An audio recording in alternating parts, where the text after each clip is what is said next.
Good morning, everybody. My name is Justyna Pitkowska, and I'm research manager at the Microfinance Center. And I'm here together with my colleague Nicola Benaglio from the European Microfinance Network. And we are here together to present the results of the research and exploring the role of microfinance in providing services to startup enterprises. In the beginning of the session, I would like to present a few rules on how to actively participate in this session. So, first of all, in the bottom of your screen, you will see the black toolbar. So if you click on the participants and on the chat, you will have two dialog boxes open. And in the dialog box for participants, you will have the raise a hand and unmute me buttons. So when you want to ask a question or make a comment, please click on one of these buttons. And in case of the comments which you want to place in writing, please type your message in the chat box and then we will be able to read it. Okay, so let's start. The session flow is as follows. We will begin with the introduction. Nicola will present the objectives and the methodology of the study. Then we will move to the presentation of the results. So I will show the key findings. And then finally, we will move to the questions and answers session where you can ask, comment, and be involved in the discussion of the topic. So, starting from the introduction, Nicola, the floor is yours. Thank you, Justyna. Can you hear me, I hope? And from my side, as you said, just a few words on the main objective of this study and the overall research conducted with MFC, and a short description of the methodology we adopted in the implementation of this study. So in terms of research objectives, the paper we are presenting today has the main aim to explore the condition for business creation and startup development, and also the specific role that microfinance can play towards startup. The paper mainly focuses on the national strategies supporting entrepreneurship, the role of governmental programs in supporting business creation, and the financial and non-financial support offered by MFIs and other private and public actors to startups.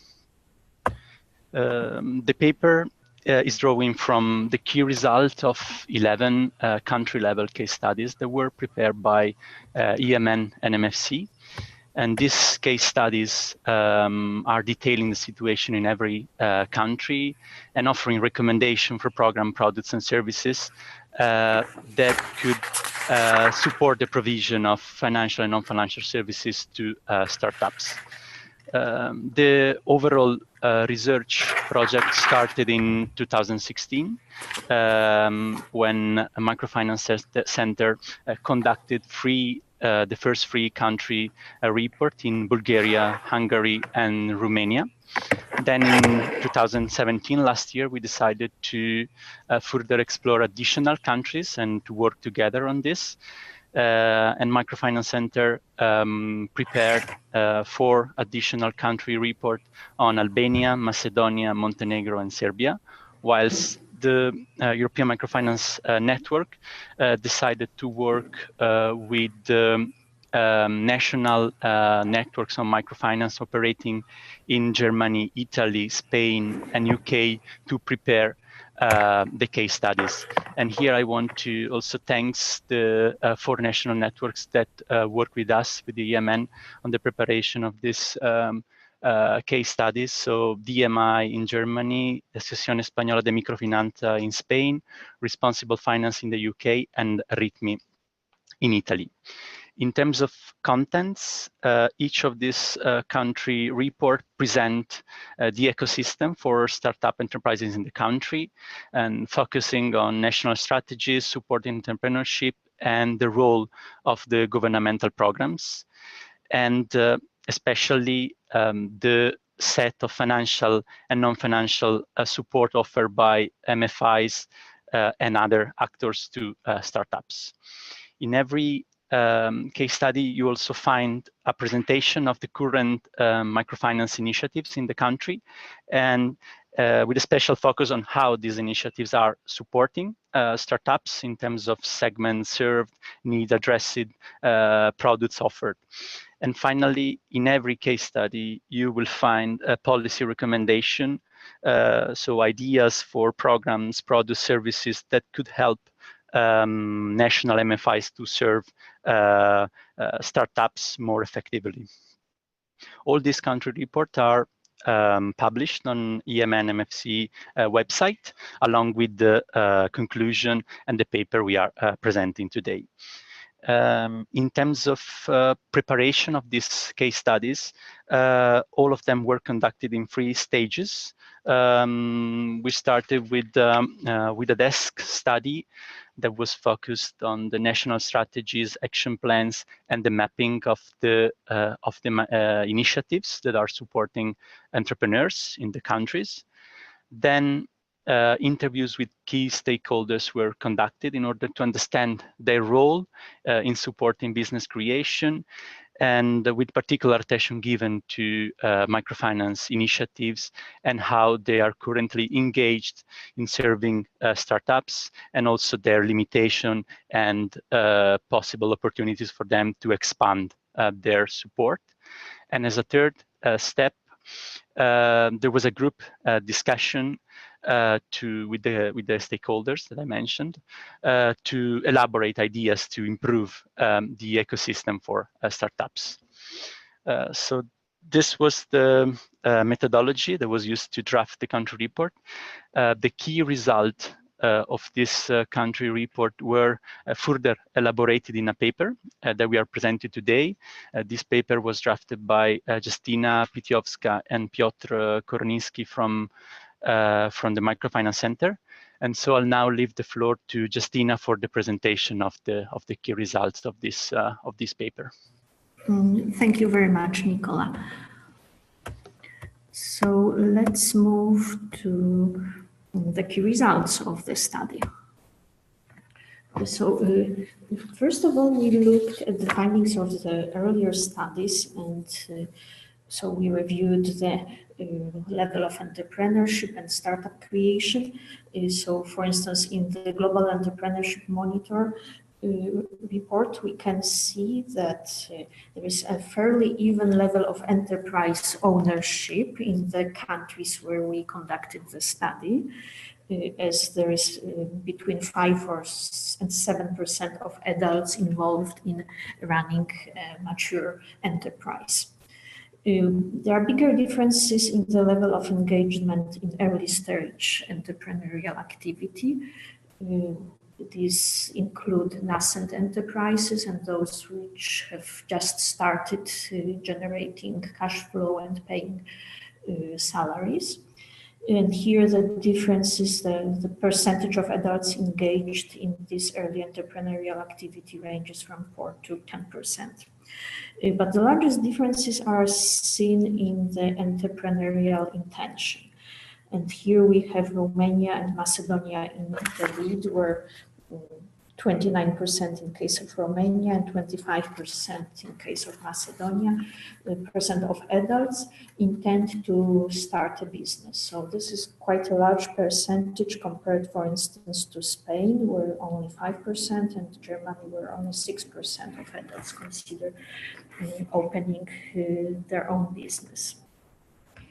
And furthermore, there are differences in the motivation, the attitude towards the business. So in case of countries such as the UK, Bulgaria, Italy, Germany, or Spain, the majority of entrepreneurs started their own business because they wanted to be self-employed, to be independent.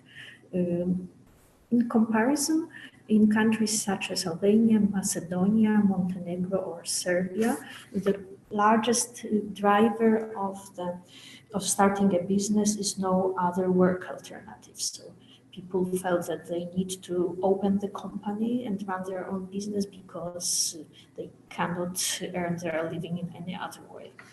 So that's quite a big difference between the European countries.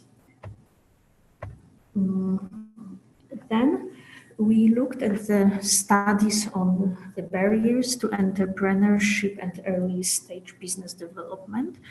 And in the study of SAFE, Access to Finance for SMEs study, we saw that finding customers was the biggest problem for young young SMEs.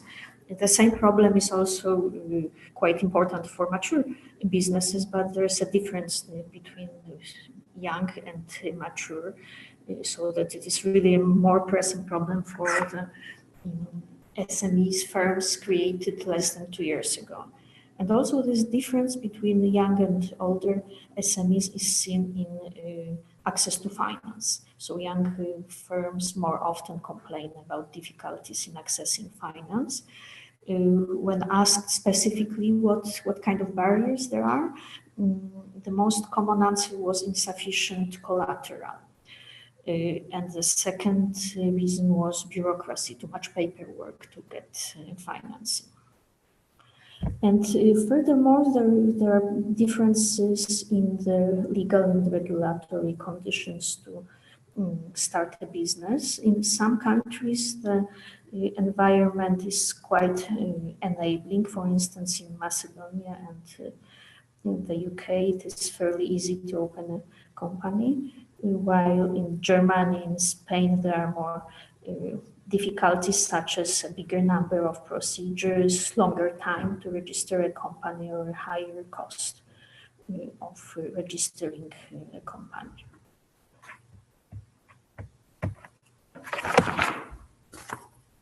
And then specifically what we found in the field when visiting the MFIs or doing the desk study, when talking with the stakeholders, we observed that in every country there is a national strategy active right now or being revised and soon to be implemented, the strategy to support entrepreneurship. But these strategies differ from country to country because of different focus. For instance, in some countries, the focus is on supporting innovation. So those enterprises, businesses, startups, which introduce some innovation are more specifically targeted with support programs. For instance, in the UK, the businesses in the STEM industry, science, technology, engineering, and mathematics are more often supported through the programs implemented within the national strategy. In other countries, there is a special focus on specific target groups, such as young people or female entrepreneurs. In some countries, there's a focus on business creation, on setting up companies, in some cases specifically by people who are unemployed, who are on the benefits, while in other countries the focus is on more mature firms with growth opportunities. And also the ecosystem of the startup exists in every country with the variety of players, including public and private institutions, different types of agencies, funds, employment offices, commercial banks, social banks, microfinance institutions, and business incubators and other types of non-profit institutions. And those institutions in the ecosystem have different sources of funding. We saw that there are two major sources of funding. One source is public funding, either from the national budgets or from the EU sources, or from non-EU foreign aid, such as US aid, or from EU country-to-country allocations. And but there are also institutions which use private sources of funding to support startups. And here in this table, we can see the types of institutions involved in the ecosystem, aggregated by the type of financial resources that they use to support startups. So basically, public funding is used by the obviously state institutions, job centers, employment offices, development agencies, entrepreneurship centers, but also some banks have access to public funding, and also some MFIs in some countries, for instance, in Germany, Bulgaria, Hungary, Italy, or the UK, some MFIs have access to the national funds to provide financial services for startups. But in the majority of cases of microfinance institutions, and especially in Southeastern Europe, they use their own funding to provide services to startups. And also in this group, there are some commercial banks which use their own funds to offer startup services. And basically, startup services can be divided into two groups: financial services and non-financial services. Financial services are predominantly loans, and there are some cases of grants, which are usually disbursed by state institutions like employment offices, provide grants for the unemployed to set up a company. There's also some equity financing available, but on a very limited scale. In case of non-financial services, they are offered by some business development agency, also by business incubators, and by some MFIs as well. MFIs mostly in Western Europe. And the non-financial services most often include mentoring, coaching, and training, combined with access to loans. So the person who wishes to open a company or who has just started his own business receives a loan with the assistance of a mentor or a coach, or with the opportunity to attend the training on how to run a business successfully. And to understand the scale of involvement of microfinance institutions in serving startups, we looked at the data which were collected during the survey of the EMN and MFC members in 2015. And what we see is that 77% of MFIs, members of those two networks which I mentioned, serve startups. And also 16% of MFIs serve even pre-startups, so people who are just starting a company. But even though the majority of the MFIs serve startups, the outreach is rather limited. Startups most often constitute less than 40% of the business clients of those MFIs. However, there is 19% of MFIs for whom startups are the predominant group of clients. But then when looking at the actual numbers of businesses supported, we can see that the majority of MFIs serve less than 1,000 startup businesses each. So the scale is not very big. And again, we saw that the MFIs in Western Europe are more often involved in serving startups compared to Eastern European MFIs. So basically, we can see 4 different approaches to serving startups. The first group of MFIs are those who are focused on serving businesses in the early stages of operations. And so there are examples of MFIs who practically only serve these types of clients. But the most MFIs serve the mix of startups and more mature businesses. There are also MFIs which normally don't serve startups, but they can run special programs or have separate lines of loans or products for the startups. But they are not their focus.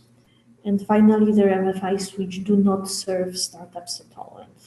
And in the EMN MFC study, we saw that as many as 23% of MFIs don't serve startups at all. So this is quite a considerable group of MFIs. So what are the challenges in serving startups by microfinance institutions? So in the beginning, we saw that it's difficult to discuss the topic because there's no clarity on what is a startup, what exactly is the definition, and what aspects should be taken into consideration when defining the startup. So we cannot really compare precisely the engagement of MFIs in serving startups because each MFI understands a startup in a slightly different way. So it's difficult to really measure and understand all the approaches. The second challenge is that MFIs have limited access to funds for serving startups because serving startups is expensive and it is difficult. So ideally, MFIs would like to have access to state funds, to low cost or free capital, because otherwise they would have to charge very high prices to the enterprises, startup enterprises. So for social reasons, it is difficult to do that. Thirdly, as I mentioned, it's costly, it's difficult to recover the full cost. So serving a large number of startups undermines the self-sustainability of the MFI. And moreover, there are no specific products and services for startups. MFIs usually provide the same type of loan products to startups and to more mature businesses.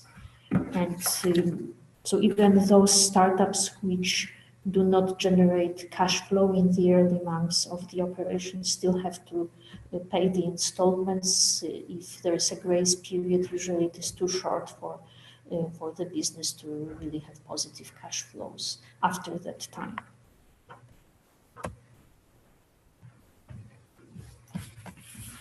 And the other challenge is limited capacity to serve startups.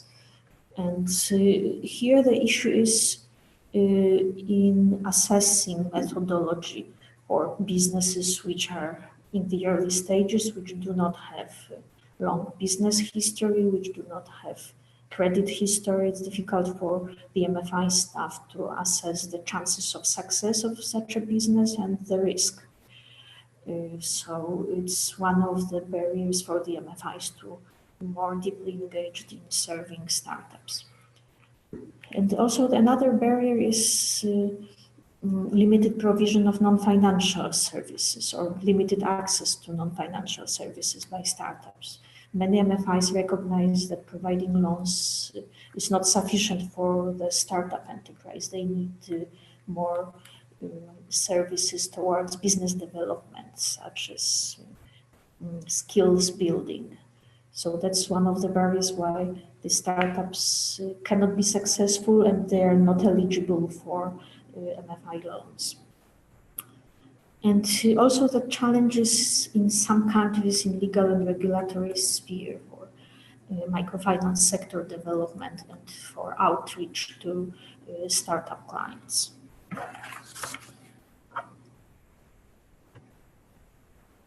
So what are the opportunities, options for strengthening the role of MFIs in the startup ecosystems? First of all, we think that it is important to agree on some kind of a definition, preferably based on the growth stages of an enterprise rather than age. Stages of growth such as pre-registration, early stage of idea development and the preparation of a product prototype, for instance, then the stage of launching the product, and finally generating first cash flow. So we recommend that the definition is based on the phases of growth rather than the age. The other opportunity lies in enabling access to low-cost public funding, which is available in every country, but very rarely accessible for the microfinance institutions. Then we see the opportunity for microfinance institutions if they are supported in containing the risk. So giving them access to guarantee funds, either on the national level or on the EU level, would reduce the MFI risk of serving the startups and the losses connected with this risk, and thus allowing MFIs to serve more startup businesses.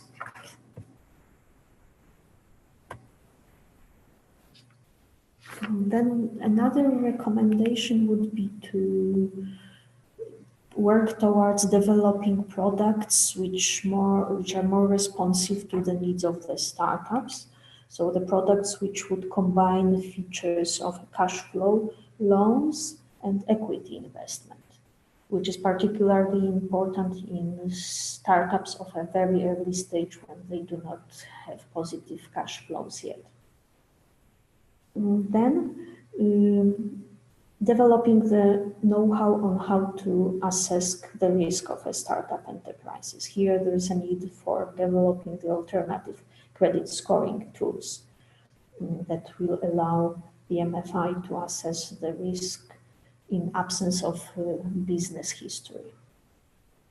And then obviously better access for startups to business support services, either delivered by microfinance institutions or in combination with the financial services, but provided by some other institutions, other parties. But here we see that it is important to provide this kind of service to the startups, who then can be more eligible for MFI loans and better prepared to successfully run a business and to repay the loan.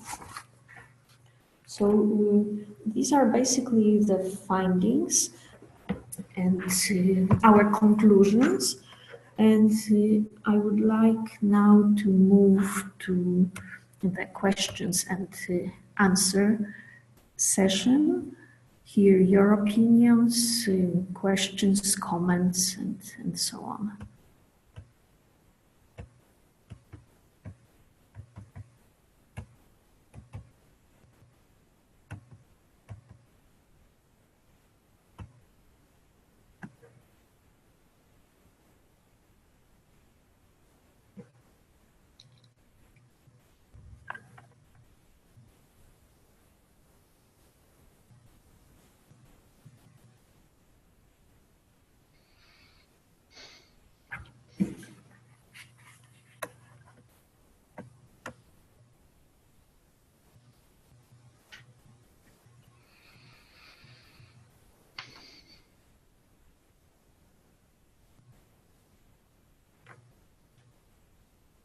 Yes, someone has a question about the presentation. Yes, the presentation will be available from our website after the end of the session.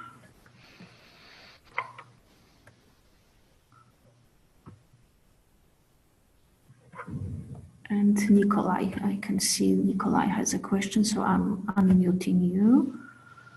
Nikolai. Hey, hi everyone. Can you hear me well? Yes. Mm-hmm. Okay. Just a quick note. Recently I came across a very good article.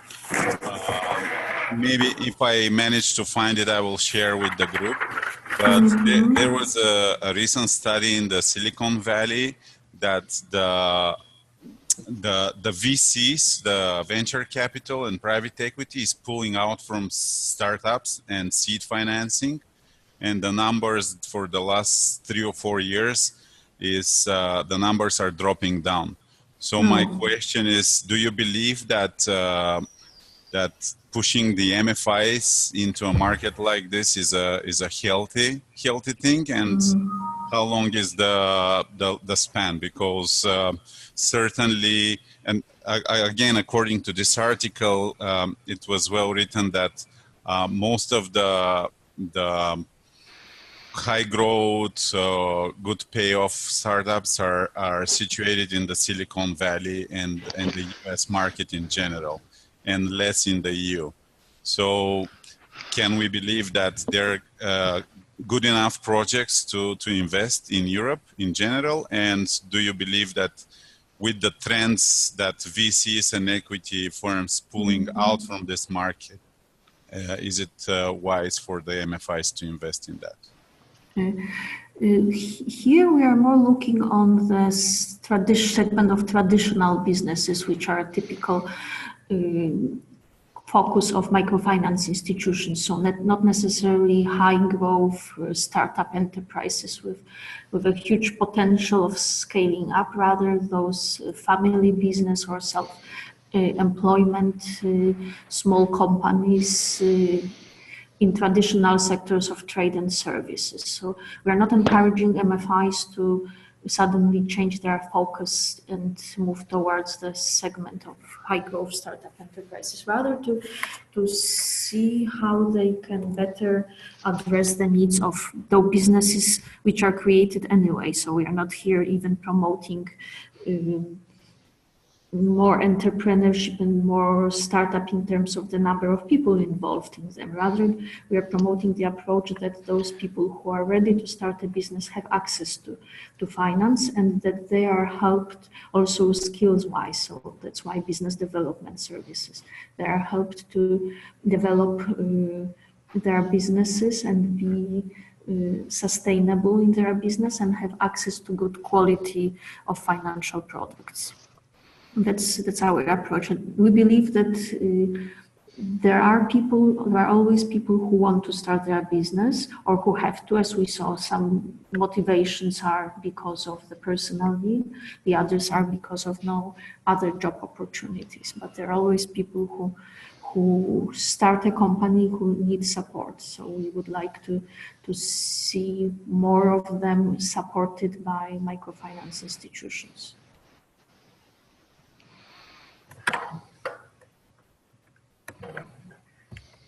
Okay, there are other questions in writing.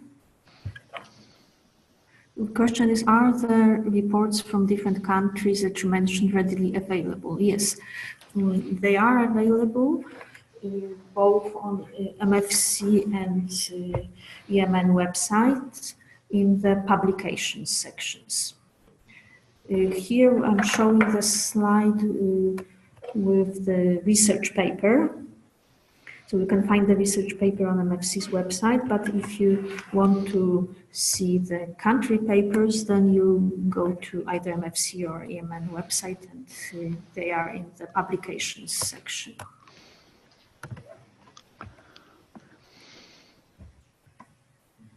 Another question is, are there any examples of product innovations from MFIs that combine microloans with investment element? So far, we haven't seen such. We saw equity investments. There is a case of an institution in Spain which provides equity investment, but we did not really see a good example of a combination of loan plus equity. If there are such, it's a combination of a grant plus loan provided by the state institution, like the development agency. That's not really the equity investment.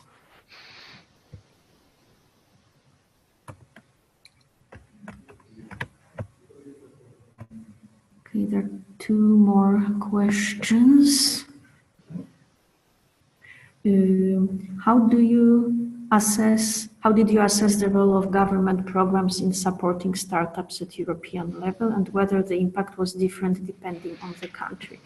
We did not measure the impact, we tried to assess the scale, which turned out to be quite difficult because not many state institutions have statistics available on the scale of their outreach.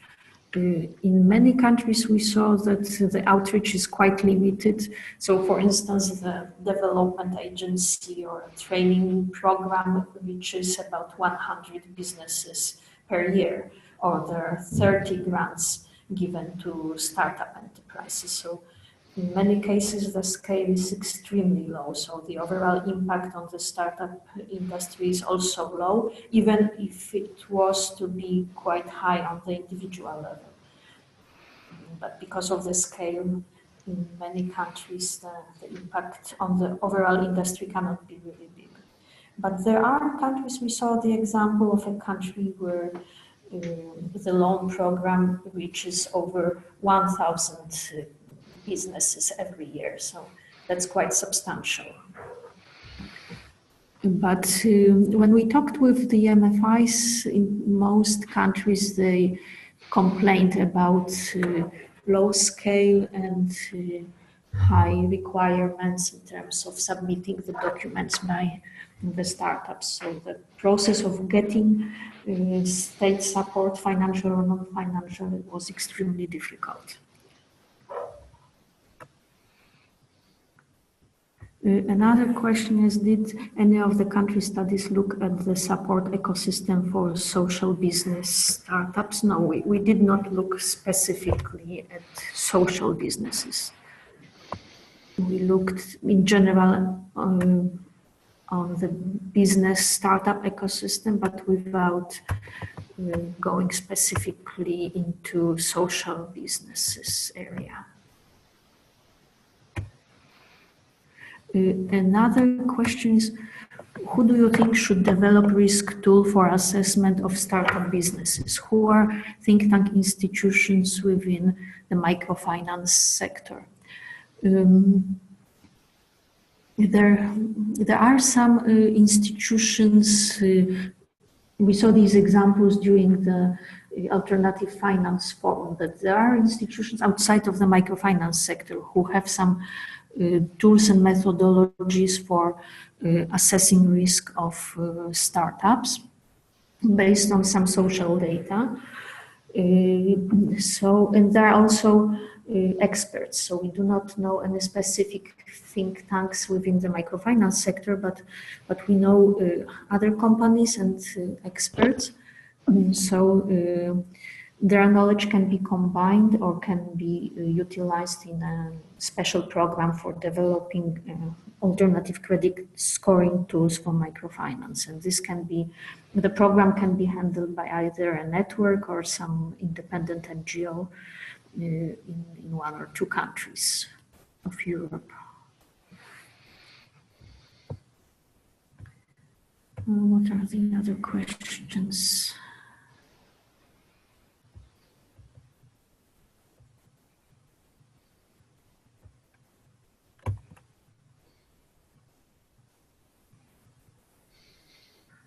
I think these are all the questions that I can see.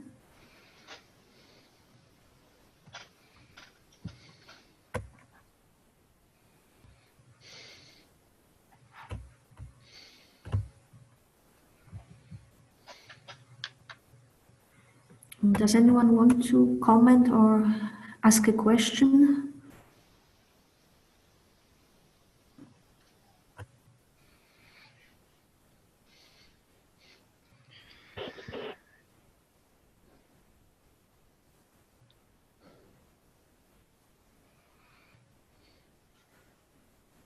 Nicola, do you have anything to add?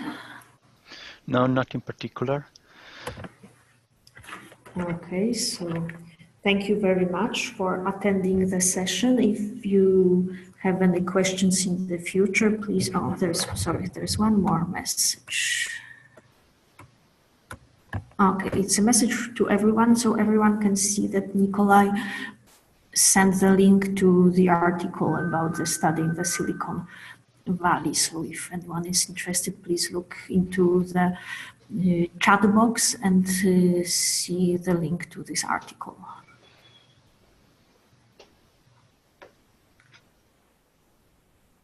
Okay, so if you have any questions in the future, please contact us, either me or Nicola, via email, and please visit our websites for the country level case studies and for the research paper. And thank you very much for attending the session.